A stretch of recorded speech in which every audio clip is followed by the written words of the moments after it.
Profesor Edison Vela, compañeros de la especialidad de Educación Física, tengan ustedes muy buenas tardes.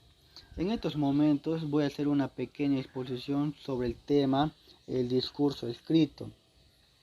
Bueno, para empezar voy a definir qué es un discurso.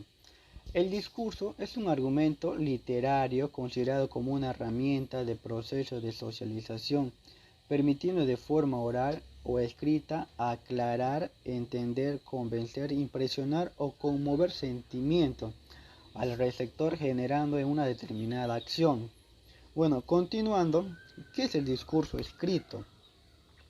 El discurso escrito es una forma de argumentación, texto argumentativo dirigido a un público determinado con una temática bien definida. Se puede leer con entonación expresiva, o sea, es utilizar los recursos de expresión oral y recursos no verbales. Además, todo discurso escrito tiene como finalidad comunicativa de motivar o convencer a dicho público sobre un tema que se está desarrollando. El orador es quien escribe este discurso. El, el discurso escrito tiene tres elementos básicos que son como la tesis, la argumentación y la conclusión, pero básicamente su finalidad comunicativa es motivar o convencer en algo.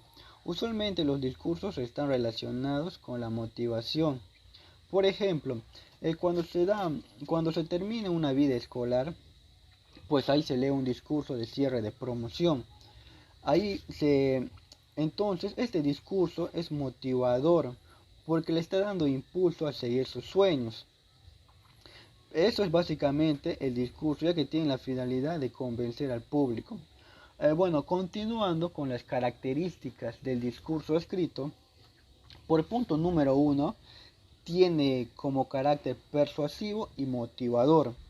Punto número 2, el escrito está construido para ser leído, desarrollado de diversas estrategias de expresión oral, verbales y no verbales.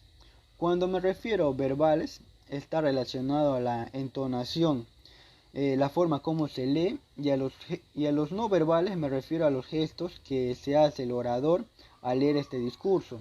No solamente es un texto argumentativo general, sino que también está pensado para que alguien lo lea. Por siguiente punto, usa recursos estilísticos que busca llamar la atención del lector o generador de cierta emotividad.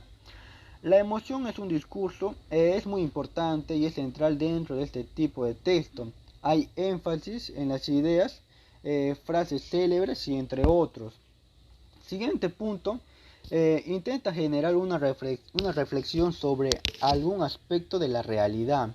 Por ejemplo, los discursos se dan ocasionalmente en situaciones importantes. Por ejemplo, cuando se inaugura un negocio o cuando quieres dar una charla motivacional a ciertos trabajadores. Eh, Siguiente punto, el texto está adaptado según tipo el público que se dirija. Por ejemplo, un texto eh, de un cierre académico no es igual como hablar con un discurso de un presidente, ¿no? O sea, es totalmente diferente porque se está dirigiendo a un público distinto. Bueno, continuando, estructura del discurso escrito. Como todo texto argumentativo, sigue la siguiente estructura, que es el inicio, el desarrollo y la conclusión. En el inicio se debe presentar, plantear y definir el tema que se tratará en el discurso. Y es muy importante que no solamente se define el tema, sino también el punto de vista del tema. Y en el desarrollo se debe defender nuestro tema o idea principal. Para ello utilizaremos argumentos que defiendan nuestra idea. Por ejemplo, defender el tema con argumentos, ya pueden ser argumentos débiles o fuertes. Un argumento débil es aquel que no conecta o no convence al público. Y el tema con argumento fuerte es aquel que sí convence. Por ejemplo, en el inicio se define o plantea un punto de vista respecto a la importancia de reciclar, por ejemplo, a tus compañeros, motivar a que hagan esta acción y para, por ejemplo, para no tener contaminación ambiental. Bueno, continuando con la conclusión, se debe plantear soluciones al problema que se está desarrollando.